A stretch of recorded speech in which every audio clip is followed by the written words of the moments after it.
ಮನದ ನಿನಾದಕ್ಕೆ ಏನೆಂದು ಹೆಸರಿಡಲಿ ಭಾಗ 52.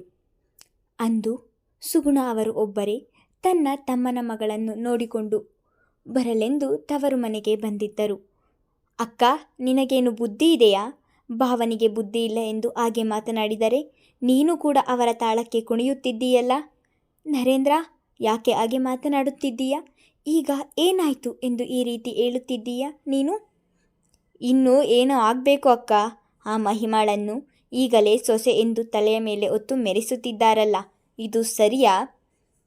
ಆಗಲ್ಲ ಕಣೋ ನರೇಂದ್ರ, ಅವಳು ಮುಂದೆ ನಮ್ಮ ಮಹರ್ಷಿಯ ಹೆಂಡತಿಯಾಗಿ ನಮ್ಮ ಸೊಸೆಯಾಗಿ ಮನೆಗೆ ಬರುವವಳು. ಅವಳು ಈಗಿನಿಂದಲೇ ಚೆನ್ನಾಗಿ ನೋಡಿಕೊಂಡರೆ ತಪ್ಪೇನು ಹೇಳು? ಇಲ್ಲಿಯೇ ಅಕ್ಕ ನೀನು ಎಡವುತ್ತಿರುವುದು. ಈಗಲೇ ಭಾವ ಅವರ ತಂಗಿಯನ್ನು ನಿಮ್ಮ ಮನೆಯ ಮಹಾರಾಣಿಯಾಗಿ ಮೆರೆಸುತ್ತಿದ್ದಾರೆ. ಇನ್ನು ಏನಾದರೂ ಅವಳ ಮಗಳನ್ನು ನಿನ್ನ ಸೊಸೆ ಮಾಡಿಕೊಂಡರೆ ಆ ಇಡೀ ಮನೆಯಲ್ಲಿ ಅವರದೇ ಆಗುತ್ತದೆ. ನಿನ್ನನ್ನು ಮೂಲೆ ಗುಂಪು ಮಾಡಿ ಅವರು ಮೆರೆಯುತ್ತಾರೆ, ನೋಡುತ್ತಿರು. ನರೇಂದ್ರ, ನೀನು ಏನೇನೋ ಹೇಳ್ಬೇಡ. ಅಪರ್ಣಾಗೆ ಅವಳ ಅಣ್ಣ ಅಂದರೆ ಅಷ್ಟೇ ಪ್ರೀತಿ. ನೀನು ಹೇಳಿದ ಹಾಗೆ ಏನೂ ಆಗುವುದಿಲ್ಲ. ನೀನು ನನ್ನ ಒಳ್ಳೆಯದಕ್ಕೆ ಹೇಳ್ತೀಯ, ಅದು ನನಗೂ ಗೊತ್ತು. ಆದರೆ ನೀನು ಹೇಳುವ ಹಾಗೆ ಏನೂ ಆಗುವುದಿಲ್ಲ ಎಂದು ತಮ್ಮನ ಬಾಯಿ ಮುಚ್ಚಿಸಿದರು ಸುಗುಣ. ನನ್ನ ಮಾತು ಈಗ ನಿನಗೆ ಅರ್ಥವಾಗುವುದಿಲ್ಲ ಅಕ್ಕ. ಮುಂದೊಂದು ದಿನ ನಿನಗೆ ಅರ್ಥವಾದಾಗ ಕಾಲ ಮಿಂಚಿ ಹೋಗಿರುತ್ತದೆ. ಆಗ ನಿನ್ನ ಕೈಯಲ್ಲಿ ಏನೂ ಮಾಡಲಾಗದಂತಹ ಪರಿಸ್ಥಿತಿ. ನಾನು ತುಂಬ ದಿನದಿಂದ ಅವರನ್ನು ದೂರ ಇಡು ಎಂದು ಹೇಳುತ್ತಲೇ ಬಂದಿದ್ದೇನೆ. ಆದರೆ ನೀನು ನನ್ನ ಮಾತನ್ನು ಕೇಳುತ್ತಿಲ್ಲ.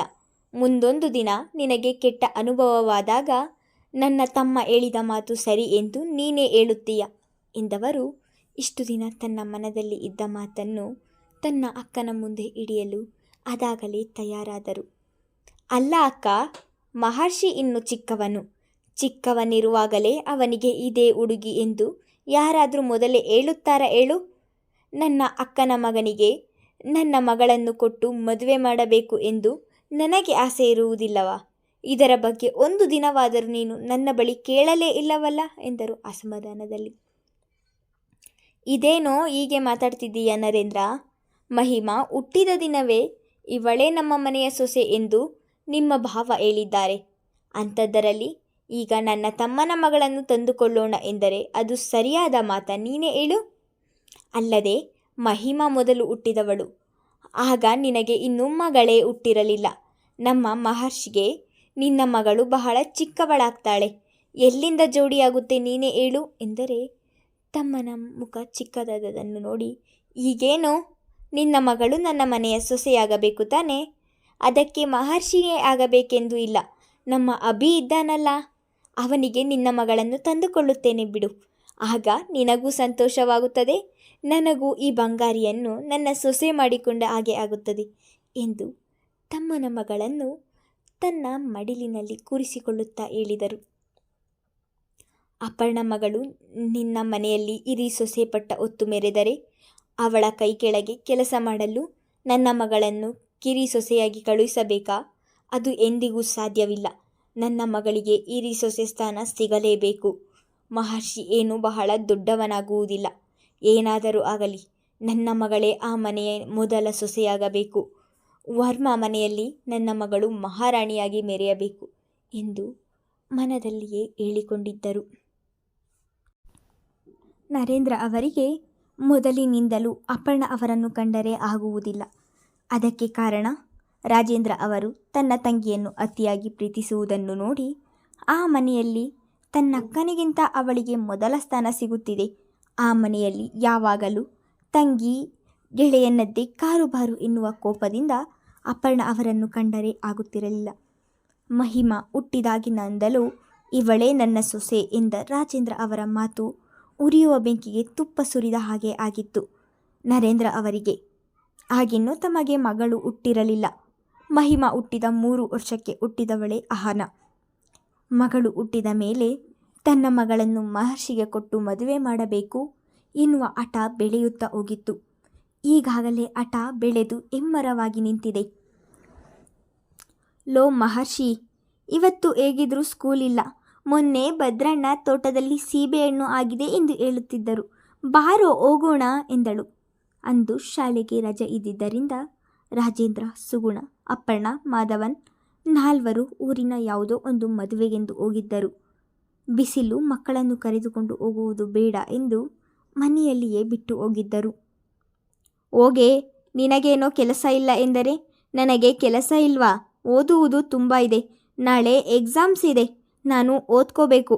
ಆಮೇಲೆ ಮಾರ್ಕ್ಸ್ ಕಡಿಮೆ ಬಂದರೆ ಅಪ್ಪನಿಂದ ಬೈಸಿಕೊಳ್ಳುವುದು ನೀನಲ್ಲ, ನಾನು ಬರುವುದಿಲ್ಲ ಎಂದು ನಿರಾಕರಿಸಿದನು. ಅದೆಲ್ಲ ನನಗೆ ಗೊತ್ತಿಲ್ಲ. ನನಗೆ ಸೀಬೆಹಣ್ಣು ಅಂದರೆ ತುಂಬ ಇಷ್ಟ ಎಂದು ನಿನಗೆ ಗೊತ್ತಲ್ವಾ? ನನಗೀಗ ಸೀಬೆಹಣ್ಣು ಬೇಕೇ ಬೇಕು. ಬಾ ಹೋಗೋಣ ಎಂದು ಹಠ ಹಿಡಿದು ಕುಳಿತಳು. ಮಹಿಮಾ ಹಠ ಮಾಡಬೇಡ. ಭದ್ರಣ್ಣನಿಗೆ ಹೇಳಿದರೆ ನಾಳೆಯೇ ಸೀಬೆಹಣ್ಣು ತಂದು ಕೊಡ್ತಾರೆ. ನೀನು ಯಾಕೆ ಅಲ್ಲಿಗೆ ಹೋಗಬೇಕು? ಇವತ್ತು ಸಂಜೆ ಭದ್ರಣ್ಣ ಬರಲಿ, ಹೇಳ್ತೀನಿ. ನಾಳೆ ತಂದು ಕೊಡ್ತಾರೆ. ಈಗ ಹೋಗಿ ಆಟ ಆಡಿಕೊ, ನನಗೆ ಡಿಸ್ಟರ್ಬ್ ಮಾಡಬೇಡ ಎಂದು ಸಣ್ಣ ಧ್ವನಿಯಲ್ಲಿ ಗದರಿದನು. ಹೋಗಲೋ, ನೀನು ಬರ್ದೇ ಹೋದರೆ ಕತ್ತೆ ಬಾಲ ಕುದುರೆ ಜುಟ್ಟು. ನಾನು, ಅಣ್ಣ, ಅಭಿ ಮೂವರು ತೋಟಕ್ಕೆ ಹೋಗಿ ಸೀಬೆಹಣ್ಣು ಕಿತ್ಕೊಂಬರ್ತೀವಿ. ನಾವು ಬಂದಮೇಲೆ ನಮ್ಮ ಹತ್ರ ಸೀಬೆಹಣ್ಣು ಕೇಳ್ತೀಯಲ್ಲ, ಆಗ ನಿನಗೆ ಒಂದು ಕೊಡಲ್ಲ. ನಾನೇ ಎಲ್ಲ ತಿಂತೀನಿ. ನಾನು ತಿನ್ನೋದು ನೋಡಿ ನೀನು ಹೊಟ್ಟೆ ಉರ್ಕೋಬೇಕು ಎಂದು ಪುಟ್ಟ ಬಾಯಿಯಲ್ಲಿ ಜೋರಾಗಿ ಅಣಕಿಸಿದಂತೆ ಹೇಳಿತು. ಏನು? ನಾನಿಲ್ಲದೆ ನೀವು ಮೂವರು ಹೋಗ್ತೀರಾ? ತೋಟ ಮನೆ ಪಕ್ಕದಲ್ಲಿದೆ ಎಂದು ತಿಳಿದಿದ್ದೀಯಾ? ಮನೆಯಲ್ಲಿ ಯಾರೂ ಇಲ್ಲ. ಊರಲ್ಲಿ ಯಾರದೋ ಮದುವೆ ಎಂದು ಹೋಗಿದ್ದಾರೆ. ತುಂಬ ಬಿಸಿಲು ಇದೆ. ಈ ಹಠ ಬಿಟ್ಟು ಬಾಯಿ ಮುಚ್ಕೊಂಡೋಗಿ ಆಟ ಆಡು ಎಂದು ತಾನು ಗದರಿ ಅವಳನ್ನು ಕೋಣೆಯಿಂದ ಹೊರಗೆ ಕಳುಹಿಸಿ ತಾನು ಓದಲು ಕುಳಿತನು. ತಾನು ಬೇಡ ಎಂದಿದ್ದೇನೆ, ಇನ್ನು ಅವರು ತೋಟಕ್ಕೆ ಹೋಗುವುದಿಲ್ಲ ಎನ್ನುವ ನಂಬಿಕೆಯ ಮೇಲೆ ಮಹರ್ಷಿ ಹೊರಗೆ ಬಂದು ನೋಡದೆ ಓದಲು ಕುಳಿತ. ಬಹುಶಃ ಇಂದು ಮೂವರ ಜೊತೆ ಮಹರ್ಷಿ ಹೋಗಿದ್ದಿದ್ದರೆ ಮುಂದೆ ಆಗುವ ದೊಡ್ಡ ಅನಾಹುತ ತಪ್ಪುತ್ತಿತ್ತು. ಮಹರ್ಷಿ ಬರುವುದಿಲ್ಲವಂತೆ. ನಾವು ಮೂವರೇ ಹೋಗೋಣ ಬನ್ರೋ ಎಂದು ಹಠ ಮಾಡಿ ತನ್ನ ಅಣ್ಣ ದೀಕ್ಷಿತ್ ಹಾಗೂ ಮಹರ್ಷಿಯ ತಮ್ಮ ಅಭಿಲಾಷ್ ಇಬ್ಬರನ್ನು ತನ್ನ ಜೊತೆ ಕರೆದುಕೊಂಡು ತೋಟದ ಕಡೆ ಹೊರಟಳು. ಮಹಿಮಾಳಿಗೆ ಸೀಬೆ ಹಣ್ಣು ಎಂದರೆ ಎಲ್ಲ ಹಣ್ಣಿಗಿಂತಲೂ ಹೆಚ್ಚು ಪ್ರೀತಿ. ಮರದಲ್ಲಿ ಹಣ್ಣು ಖಾಲಿಯಾದರೂ ಸಹ ಬೇರೆ ಕಡೆಯಿಂದ ಅವಳಿಗೋಸ್ಕರ ತರಿಸುತ್ತಿದ್ದರು ರಾಜೇಂದ್ರ ಅವರು. ಮನೆಯಿಂದ 1 ಕಿಲೋಮೀಟರ್ ದೂರದಲ್ಲಿ ಇರುವಂತಹ ತೋಟ ಅದು. ಅಡಿಕೆ ತೋಟದಲ್ಲಿ ಮಧ್ಯ ಮಧ್ಯ ಸೀಬೆ, ನೇರಳೆ, ಸಪೋಟ, ದಾಳಿಂಬೆ ಹೀಗೆ ಕೆಲವು ಮರಗಳಿದ್ದವು. ಭದ್ರ ಆಗಾಗ ಮಕ್ಕಳನ್ನು ಅಲ್ಲಿಗೆ ಕರೆದುಕೊಂಡು ಹೋಗುತ್ತಿದ್ದರಿಂದ ಆ ದಾರಿ ತುಂಬನೇ ಚೆನ್ನಾಗಿ ನೆನಪಿತ್ತು ಅವರಿಗೆ.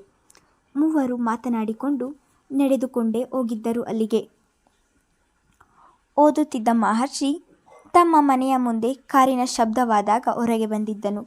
ಕಾರಿನಿಂದ ಇಳಿದಂತಹ ಸುಗುಣ ಅವರು, ಮಹರ್ಷಿ, ಒಬ್ಬನೇ ಇದ್ದೀಯಲ್ಲ, ಅವರೆಲ್ಲ ಎಲ್ಲಿ ಹೋದ್ರು ಎಂದರು. ನಾಲ್ವರು ಒಂದೇ ಮನೆಯಲ್ಲಿ ಮದುವೆಗೆ ಹೋಗಿದ್ದರಿಂದ ಎಲ್ಲರೂ ಇಲ್ಲಿಗೆ ಬಂದಿದ್ದರು.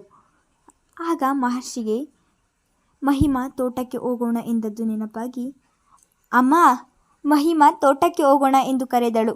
ನಾನು ಬರುವುದಿಲ್ಲ, ಓದ್ಕೋಬೇಕು ಎಂದು ಹೇಳಿದೆ.